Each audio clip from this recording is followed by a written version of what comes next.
Good afternoon, everyone. Thank you all for joining us today and welcome to the Monarch Butterfly Conservation Webinar Series. Today's webinar topic is Monitoring the Overwintering Colonies, Conservation of Monarchs in Mexico. My name is Katie Lynn Bunny, Education Manager for the Monarch Joint Venture. We are excited to continue hosting this webinar with the U.S. Fish and Wildlife Service's National Conservation Training Center. We are delighted to host this presentation from Adriana Valera of WWF Mexico. Before we get started, there are a few expectations and community guidelines that we want to remind you of. During the webinar, please put your questions in the chat box and we'll collect those for the Q&A session at the end. Remember to keep the chat friendly and professional, and we thank you in advance for doing that. If you pause or click away or refresh the page while you are viewing the webinar, you will need to click the play button again. It will start where you left off, and you want to catch back up to where we are live, you'll need to slide the bar at the bottom of the video window. This webinar will be recorded and posted on the NCTC and Monarch Joint Venture websites in about 2 to 3 weeks. The entire Monarch Conservation webinar archive is free and available to watch and contains about 7 years worth of Monarch Conservation webinars on both of our websites. If you're joining us today but you didn't pre-register for the webinar, we would like to count you for attendance and be able to send you follow-up resources. So please email education@monarchjointventure.org with your name and email address, or you can also put that email address in the chat if you don't mind doing that. Finally, all of our webinar speakers represent their own viewpoints, which are not necessarily those of NCTC or the Monarch Joint Venture.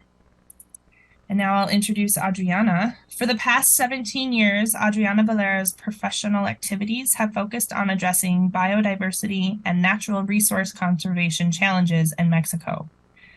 As World Wildlife Fund Mexico's pollinator officer for terrestrial ecosystems programs, she oversees the monarch butterfly conservation actions that WWF is developing for the preservation of this amazing species. Adriana has been enthusiastic about monarch conservation since she started working on the monitoring of overwintering colonies as a consultant for WWF's monarch butterfly program, where she helped to implement the monarchs' overwintering colonies' systematic monitoring protocols in 2004 and 2005. Adriana has a Bachelor of Biology from the National Autonomous University of Mexico and a Master of Science in Human Dimensions and Natural Resources from Colorado State University. With that, I will turn it over to Adriana and we will get started. Hello, everyone. It's my real pleasure to say hello to all of you today. I will be talking about the monitoring of the winter colonies conservation of monarchs in Mexico.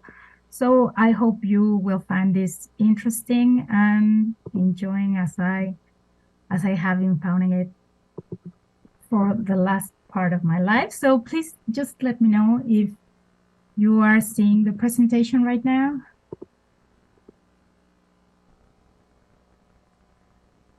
Yep, looks good. Okay, perfect. So I will start as, thank you very much, Caitlin, for the introduction. I am pleased to be part of this seminar sessions. So I will try to talk a little bit more about the overwintering colonies of the monarchs in Mexico. I will start talking a little bit about the monarch butterfly life cycle. Probably a lot of you might know about this amazing cycle of the monarchs. And it's amazing because the monarchs are like worldwide. We can find them in almost every place in the world. But what is amazing is that the eastern population of the monarch butterflies that live in the east part of the United States and Canada, they travel from there to Mexico, taking this marvelous migration that everyone talks about. Is the annual cycle in North America, and it takes the monarchs about the 4th or 5th generation of monarchs that develop in the United States or Canada. They fly to Mexico to the overwintering sites. in Michoacan and Mexico State. And they, after staying here for about 8 months, they go back. No, sorry, 4 months, they go back, taking like a life cycle and extending their life cycle around 8 months of life. So,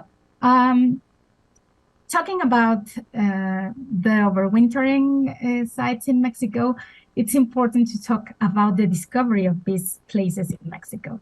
So in 1975, this lady in the picture here is Catalina Aguado, with his boyfriend, husband in that moment, Kenneth Brugger.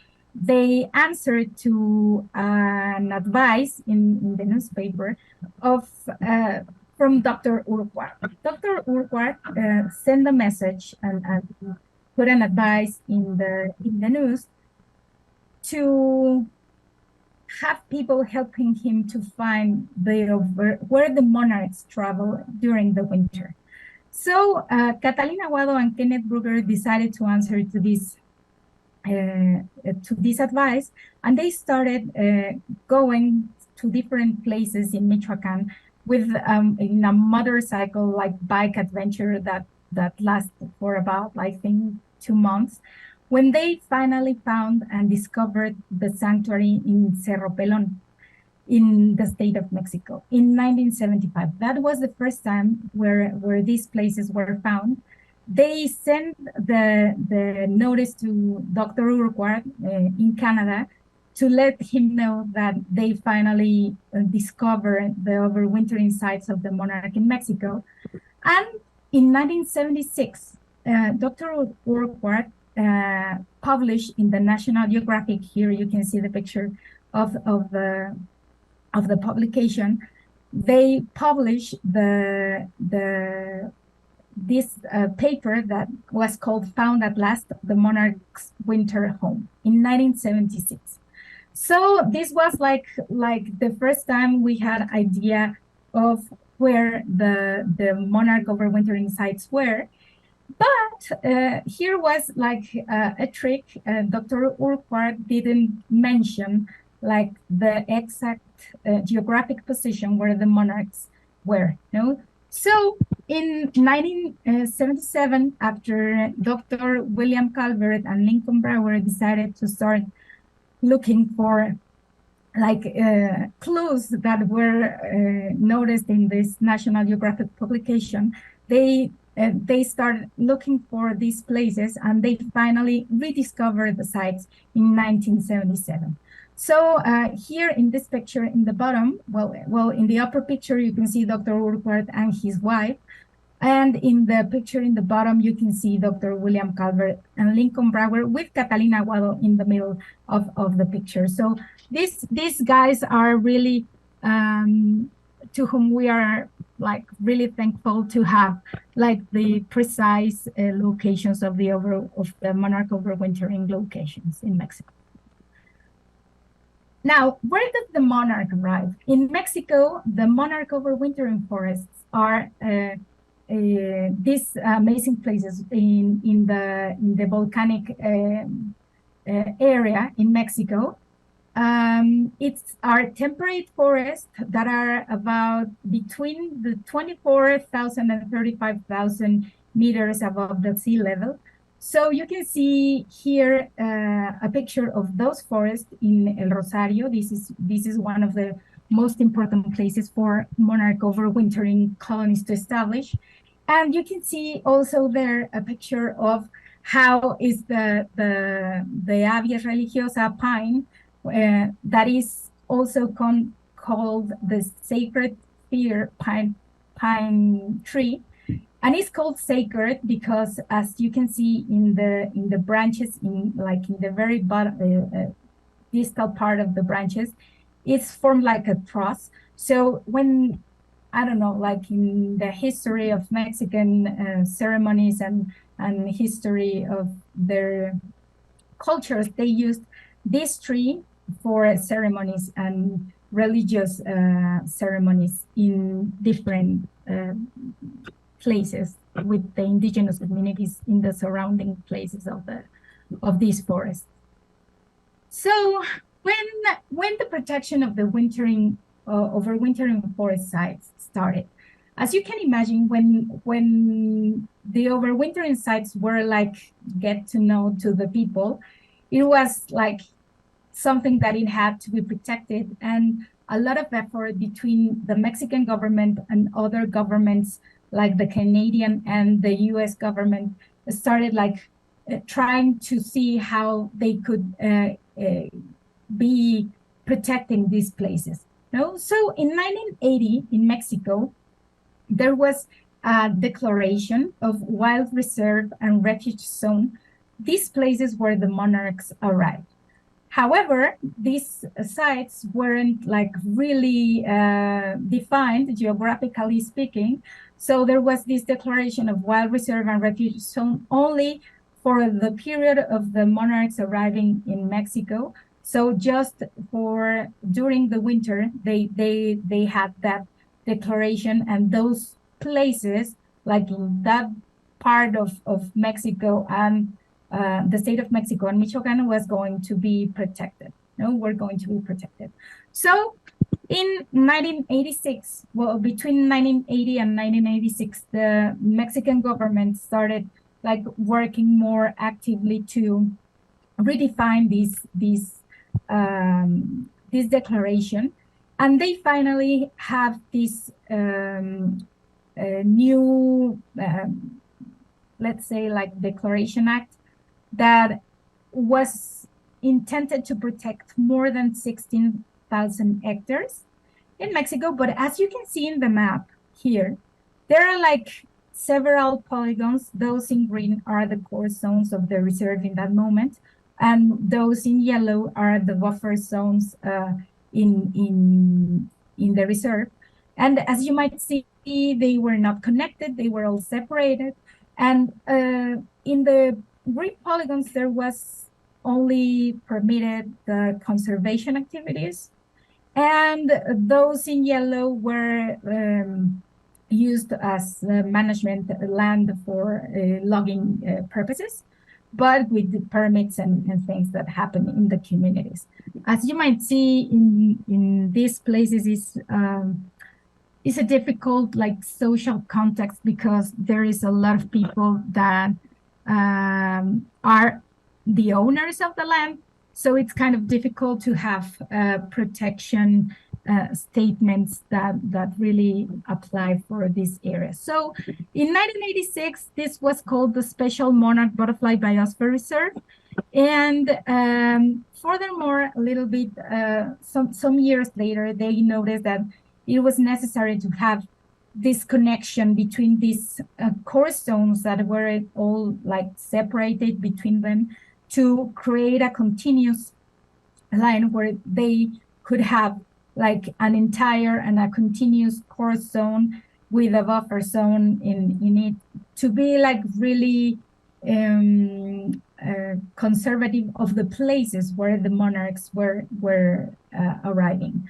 So in 2000, after the Mexican government and WWF and some other NGOs and institutions in Mexico started like pushing to make this possible, we finally have the last and the one that is taking care right now, Monarch Butterfly Biosphere Reserve Decree that was declared in 2000, that protects a little bit more of 56,000 hectares.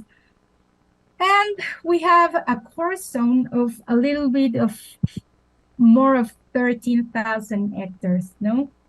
And as I mentioned before, and you can see here the pictures of people from the ejidos and communities, pretty much of the Mexican territory, about a half of the Mexican territory, is owned by ejidos and indigenous communities. So it's very difficult to have the possibility of creating these conservation sites or places or natural protected areas, because we always have to take care about the people that owns the land, and we need to work directly with them to create these places, so they feel that they are participating and we are not being intrusive in their needs. So the monarch overwintering region in Mexico is called also like the monarch country, and it considers 13 sanctuaries. The sanctuaries are the places where the monarchs arrive, but we need to make the difference between two concepts. The first one is colony and the other one is sanctuary. The colonies are the places, like the particular properties or the agrarian properties where the colonies arrive in those places, and the sanctuaries are the mountains where these colonies are located. So we have 13 sanctuaries, 6 are inside the Monarch Butterfly Biosphere Reserve that you can see in that map in the middle.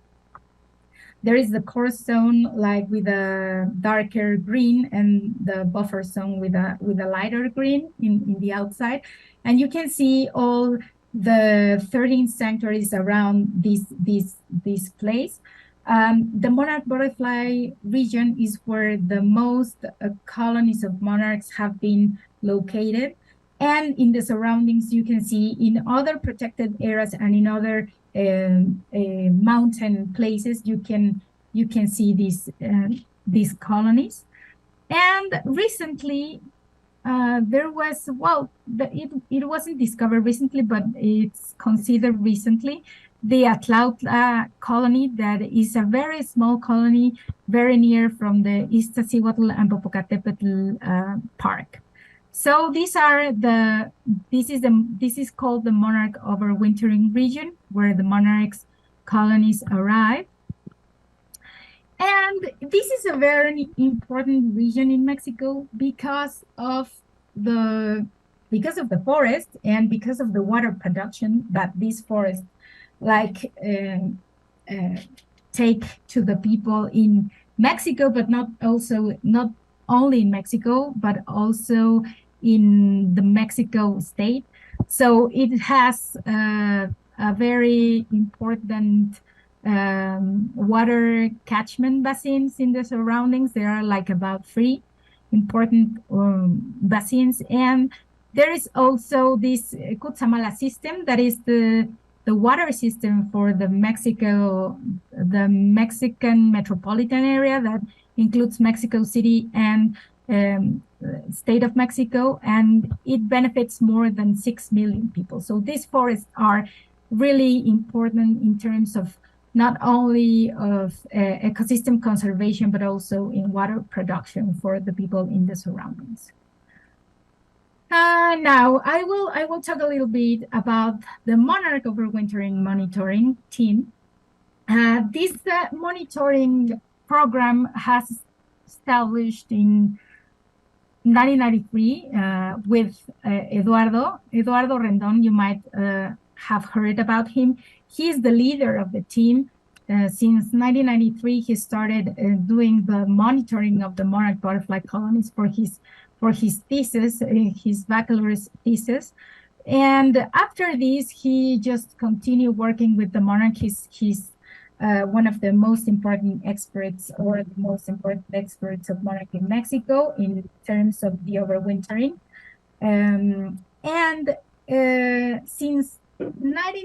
Since 2004, we started collaborating with the CONAM to implement the monarch overwintering systematic monitoring of the monarch of the colonies, and helping all doing this coordination with the National Commission of Natural Protected Areas and WWF. We have created a team that each year since 2004 developed the same methodology to measure these colonies. So is important because in Mexico, at least, probably the overwintering measure of the colonies and the monitoring of the monarch butterfly colonies is probably one of the most important efforts of monitoring in Mexico.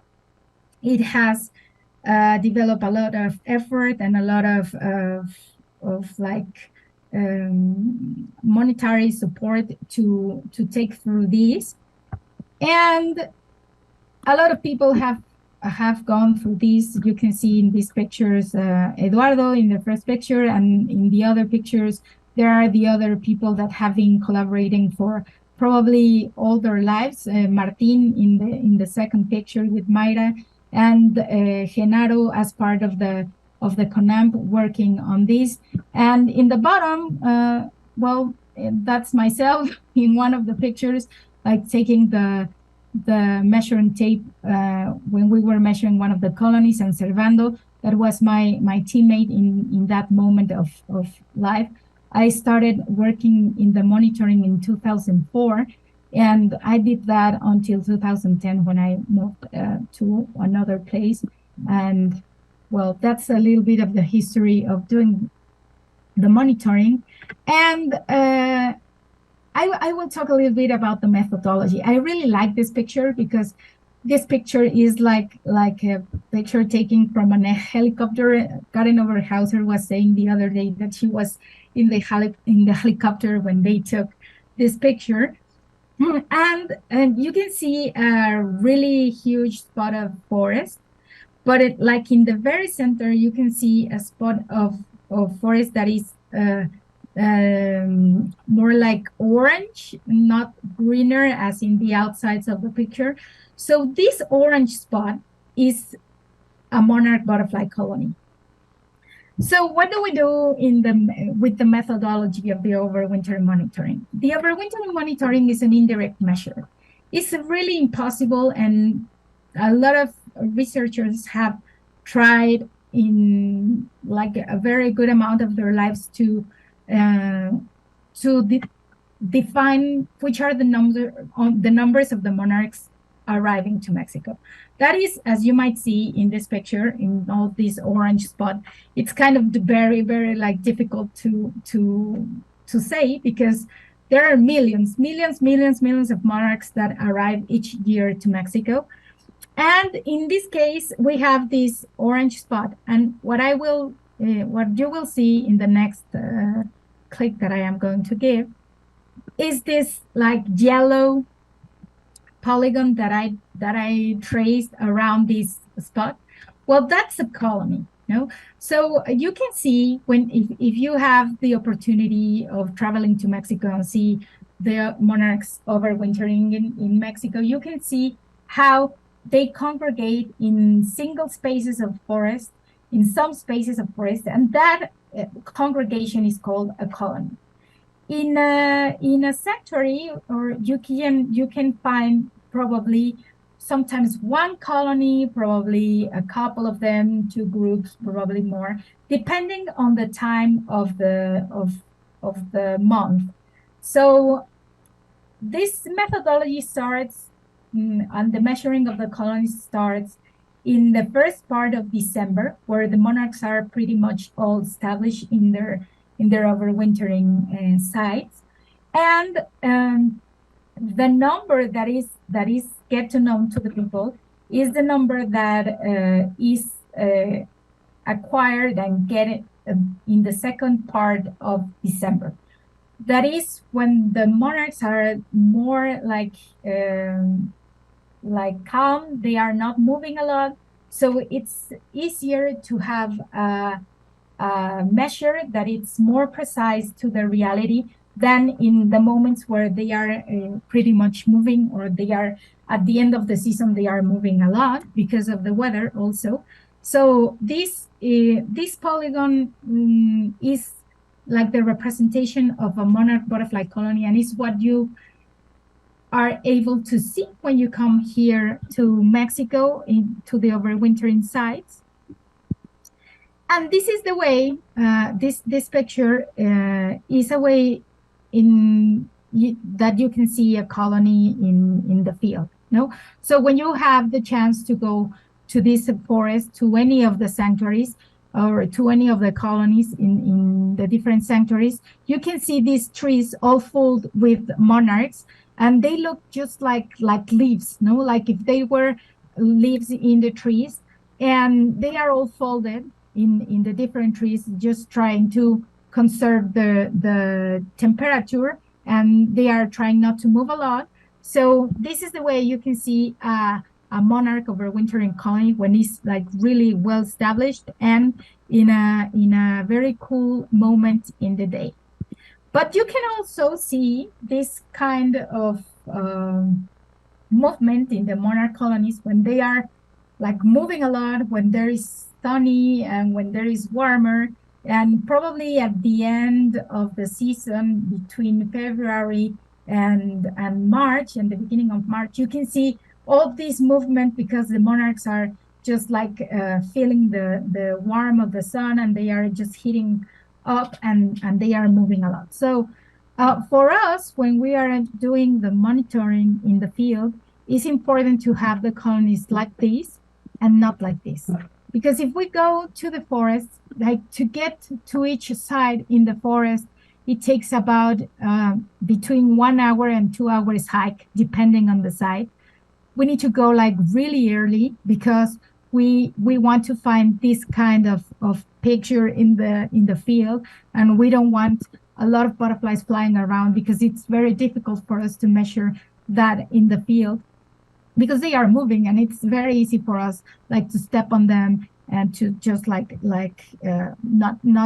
being able to have the correct measure of the colonies. So we try all the time to have this situation when we go and measure each colony in each of the sanctuaries. The sanctuaries are measured daily, each sanctuary each 15 days. So we go daily to measure a different sanctuary.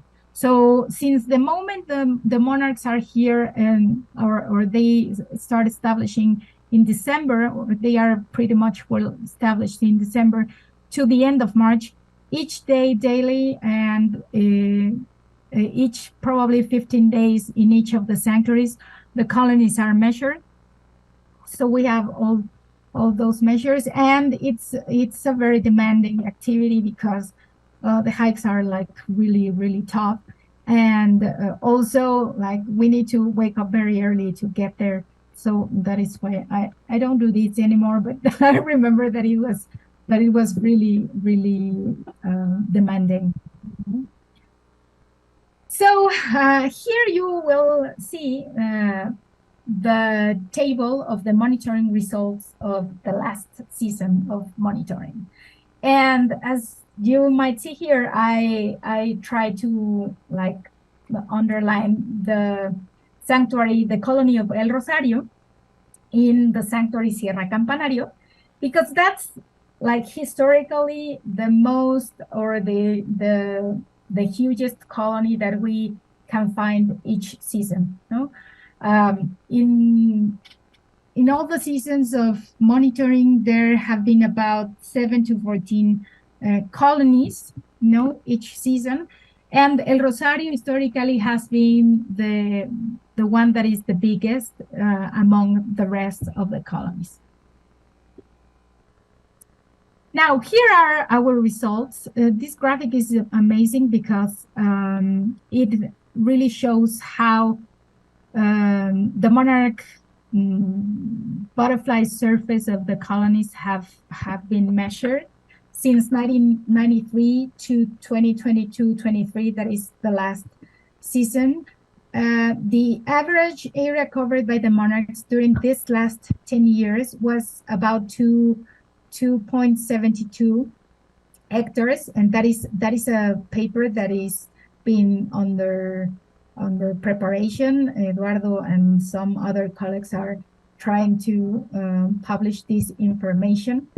And some of the interesting things is that in the last 10 years, the weather in the breeding monarch seasons is the really impact, or the most important impact in the monarch butterfly overwintering colonies. So this is a very nice graphic. I also left a link to, so you can like go through this graphic. And we are definitely facing challenges to preserve the monarch colonies and the monarch migration and the monarch in general. In Mexico, definitely one of the challenges is the tourism. There is because of the important impact that the tourism has in these places for the people in the communities as an income activity. We have been struggling, and we are all working a lot of times and most of the times with them to make sure that these tourism activities are not impacting the colonies. So there are a lot of measures that people take in this term just to avoid impacting a lot the monarch butterfly colonies. And there is also like challenges like illegal logging. No, if there are spaces in the forest, the more open the forest is more difficult for the monarchs to be facing things like probably a storm or a hailstorm or whatever. Like you can see in these pictures, in some points of life, they have been really facing hailstorms, and they just die in that moment because they can't tolerate freezing temperatures in their bodies, and they can also tolerate like water on their bodies with cold temperatures. This water transforms in ice, and what they do is just like being like knives in the monarchs, and they just die.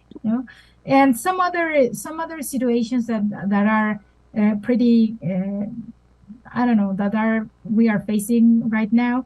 It's for example, the avocado cultures in some places around the reserve, that they are trying just like to get inside the reserve, and things like illegal logging that even that it has been minimized, it's still a problem. Those are some of the challenges that we're facing in Mexico.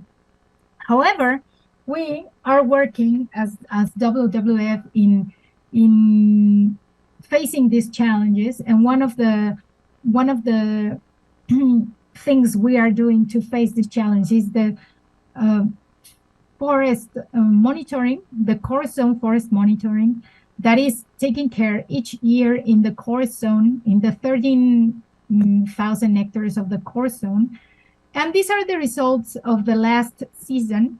As you can see, in 2003, 2005, we have like more than 400 hectares of illegal logging in the area. And as you can see, that was the only or the main reason of forest deforestation or degradation. And in the last year, since 2012, the illegal logging has been like tackled to almost nothing. In 2011, 2012, you can see that there was no illegal logging in this core zone area. And right now, in the last season, there were some other causes that were generating the forest degradation, like this sanitation cutting, and fires, of course, and illegal logging in a very tiny way. There were just 13 hectares affecting of illegal logging. So we are still having this problem, but we are definitely working with the people in the communities to face this situation and try to tackle each year this to avoid it in the next years. Now we are also working in habitat restoration as reforestation activities. We have been reforesting the monarch butterfly region and also their surroundings And we have been reforested like more than 19,000 hectares, planting 20 million trees. And most of these trees, 19 million of them, were produced in our communitary or community-based nurseries. There are some communities inside the reserve that are working in plant production, in sapling production, so we can have plant for reforestation each year in all these different places.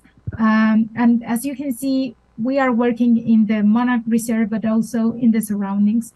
So we are expanding our reforestation efforts in other areas that are important too, for not just the monarch, but other biodiversity species. And since 2018, we started working in the migratory route, like more consciously. We have been creating a working group for conserving and monitoring the flyway in the Mexican part of the flyway. So we have been working with these people to develop the monarch monitoring of this flyway, and also to establish pollinator gardens in precise sites, and also to determine which are the species that the monarchs use as a feeding resource when they are traveling to Mexico. So all of these, we are working very, very close with a lot of people that have been working with the monarchs since, like, I don't know, like years, like Rocío Treviño in Correo Real. She's been working with the monarchs like for decades. And right now we are working all trying to create strategies for the conservation of the monarch in this flyway route. And I think that's the most important thing I need to say in these terms. And well, be welcome if you have any questions. Gracias.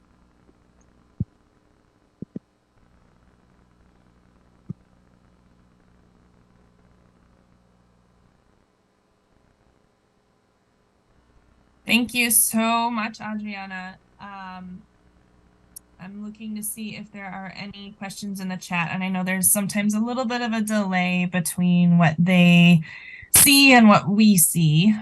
So while we wait, I'm wondering if you wouldn't mind, because in the United States, the way land is managed and protected is very different than what it is in Mexico. Could you explain what the ejidos and ejidatarios are?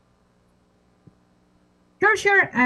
Well, that's difficult, and I didn't stop in that point because it's sometimes a little bit hard to explain and to understand. But in Mexico, like pretty much the entire country is from landowners, and these landowners from agrarian properties, no?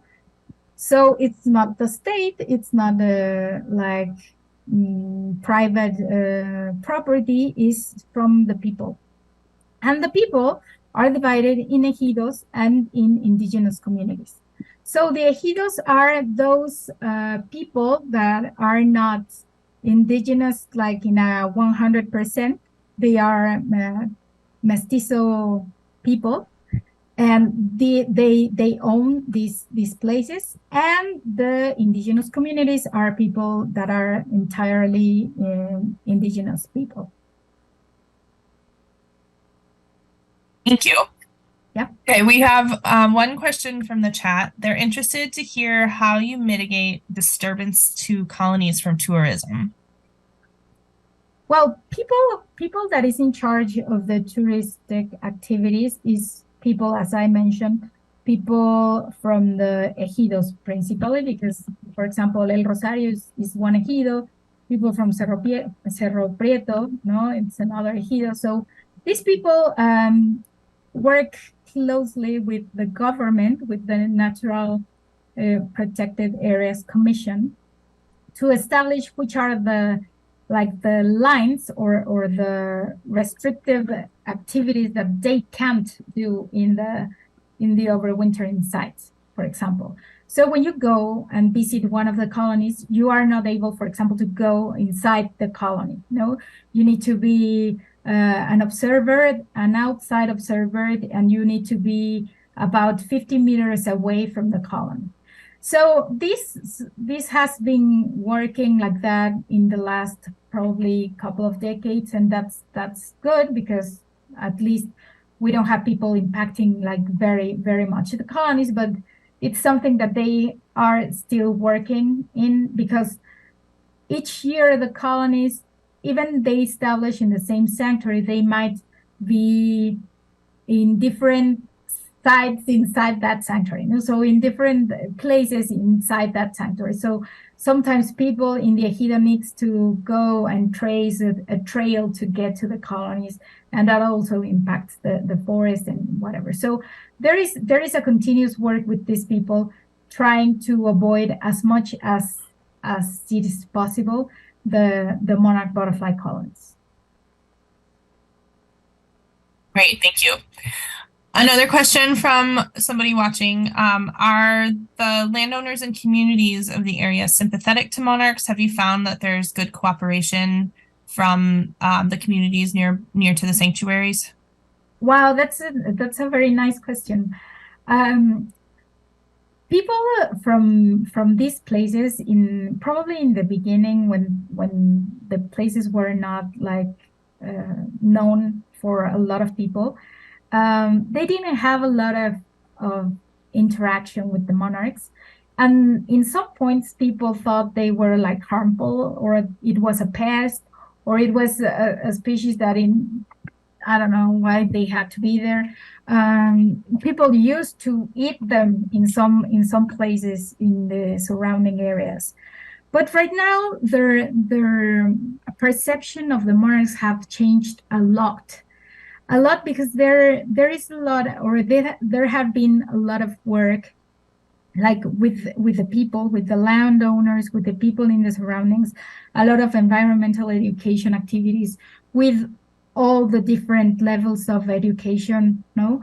So they can really have the appreciation of what the monarch is in these places.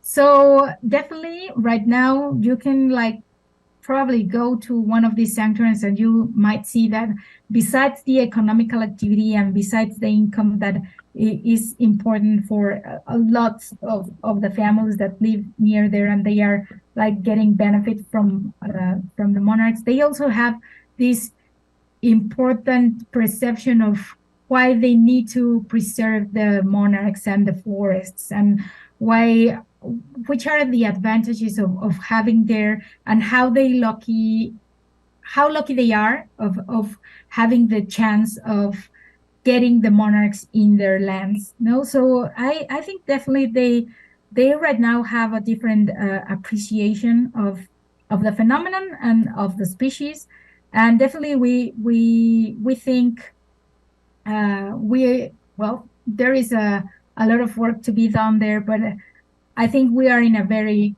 good track to make them, or to have them understand why the monarchs are important, and they are shifting their minds to get to there.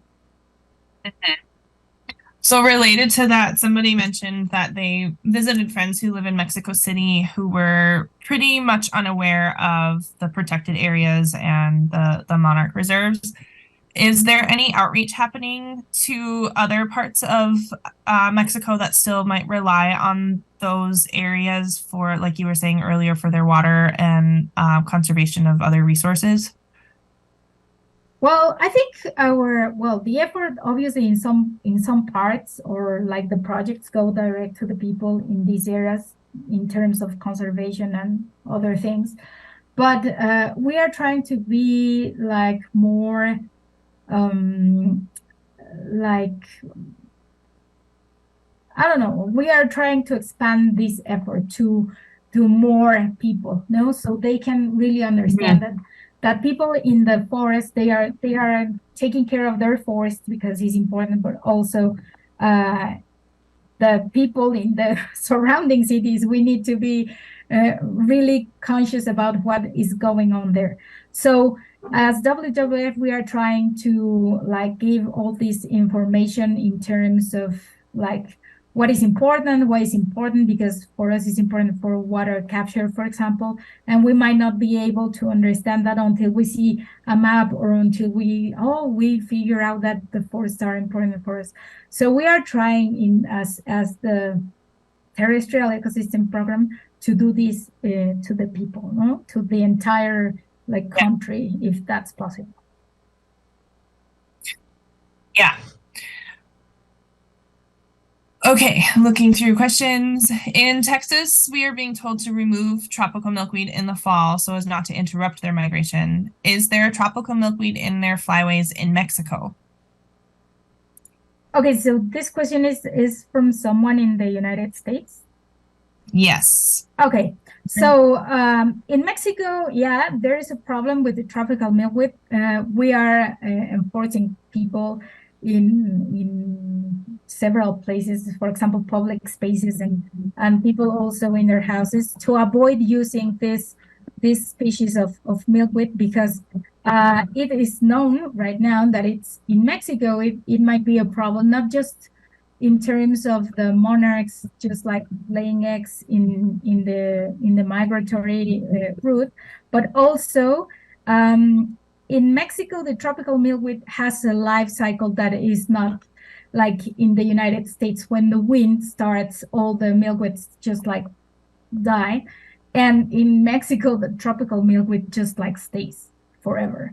So it's a very problematic situation because it's also this species promotes that the monarchs, when they just come to the milkweed species to eat the leaves, and they lay eggs, to lay eggs, and it has or it's contaminated with this parasite that it's really, really terrible for the monarchs. When they just like start traveling, they get contaminated with this parasite.